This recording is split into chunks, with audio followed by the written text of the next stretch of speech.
Football Facts. Mikey Williamson. You know who he is? He's the guy that's all over YouTube, just like LaMelo was in high school. Professional athletes come out to see him play. He's been all over Overtime. And I can actually admit now the kid can hoop. I was skeptical at first just because, any YouTube channel can drop a video about a hooper. Look at the Julian Newman situation, and it could get clicks, it could get views, and they not really be the real deal. But I watched this kid hoop, and he's a good hooper. Now let's get down to the nitty gritty. It's come out that he's signing with Puma, getting an endorsement deal. Right here you see J. Cole in the back. We got to talk about what Puma is doing, because Nike has been on top in America. But it looks like Puma has a plan to bet on the culture instead of the sure thing. They are taking a higher risk, but they could have a higher reward. Instead of waiting for athletes to become MVPs in the NBA, they're going to teenagers in high school, teenagers that are not professional players yet, and they're saying, man, look at the views they got. Look at the influence they have. If they do make it big and we sign them right now, we could get a steal. We could sign them for a good price, and then we could make our move in the industry to take Puma to a higher level. Even like The Weeknd right now. So they got music artists, J. Cole, The Weeknd, and now they're moving on to a Mikey Williams. They snatched up LaMelo Ball. And any sports company that did not offer something to LaMelo Ball was dumb. These kids have been celebrities since 13 years old. So you're not only getting the fans once they reach the NBA, you're getting lifelong fans that feel like they grew up with these people, fans that are gonna be loyal to the end. I don't know how many comments I've seen in the comment section that say, man, I feel like LaMelo's my son and I'm only 20. I feel like this is my brother. Man, I'm so happy that he made it. And they'll say we made it, referring to LaMelo because they watched him that long. And I think we're going to see a lot more of these type of things happening. If you become a YouTube star just off of playing basketball, be on the lookout for shoe companies to come after you. And sometimes there's fads. So if it worked with LaMelo Ball, then it works with Mikey. All of a sudden you'll see Reebok, Adidas, Under Armour, Nike start going for these younger kids. LaMelo Ball was the first high schooler to have a signature shoe. And guess what, guys? The thing sold out. The MB1s from Big Baller Brand. I went to the warehouse a few times.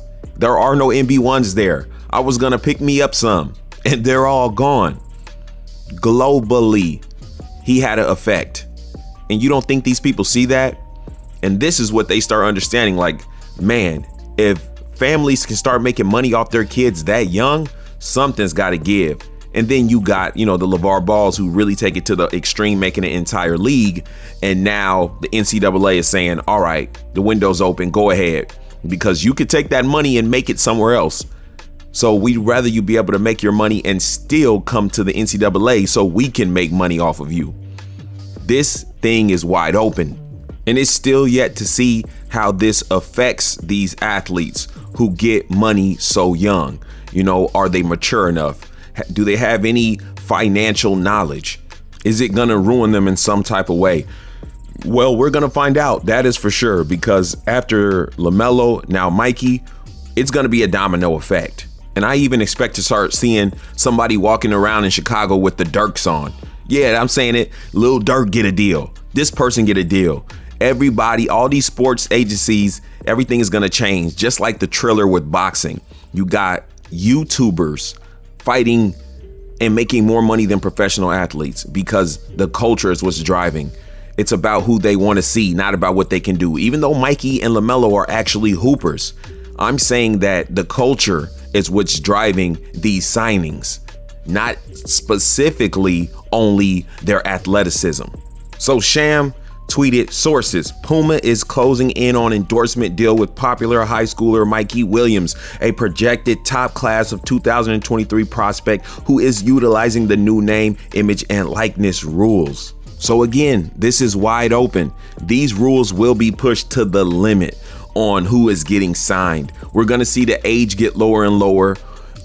Anyone who's getting views on YouTube, Instagram, all that type of thing, look out for endorsement deals to be reaching out. This is going to get pushed to the limit, and I think people are going to be surprised who gets signed. Now, Puma is ahead of the wave, and I think they will be rewarded for it because this is just the way that it's going.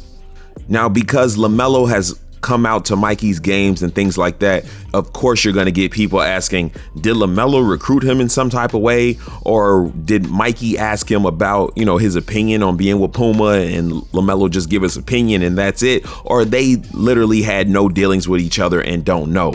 That's up for debate, question. We might find that out later, but I do believe that Mikey definitely was influenced by LaMelo being there. I mean, if a company reaches out to you and say, hey, we want you to be endorsed with us, you're going to look at the roster. And who do you see? The rookie of the year. So Puma was smart in signing LaMelo, not just for what he can do on the court, but bringing other people to the brand. It's going to be very interesting to see the details of this deal. Will it be for multiple years? How much will it be? But it will be breaking news. And I got a feeling Mikey will be coming out with a new ride soon. Now, this new rule that came out that allows students to not be banned from playing and still make money off their likeness, this is a great step in the right direction, but it's not the end all be all, and it is not the goal. The goal is for multiple families to be able to start generational wealth, not continue someone else's. So you got the Nikes, the Adidas, the Pumas, you sign with them, you make a big bag, but Puma stays on top. It's about Mikey Williams being able to come out with his own shoe. And now him and his lineage have just started a new brand that can go on for generations. And that is what Big Baller brand was about and promoted. And they had the perfect cocktail with all the suns and everything. But there's a lot of speculation about how the NBA feels about that and what they'll do. You know how I feel about that. I got tons of videos on that. If you want to know my opinion, go to the channel and check that out. My last video on LiAngelo speaks specifically to that. But with this kind of news, it just tells the writing on the wall. Brands are going to be looking for athletes sooner than later to try to stop the competition from picking them up. Next thing you know, Reebok picked out this guy and Nike got this guy all early because they don't want their competitors to grab them and snatch them up. So Big Baller Brand and LeVar were the first to say, let's sponsor this high school athlete. He should be able to be making money right now off of his own. And you can see the effect is spreading. Big Baller Brand, by the way, has their eye on a few athletes as well. And if they snag the right ones, it could change very quickly because there's a lot more coming behind the scenes, and I'll keep you guys updated. For now, this was about Mikey Williams signing to Puma. Like, comment, subscribe, and hit that notification bell. Ball facts again. Peace.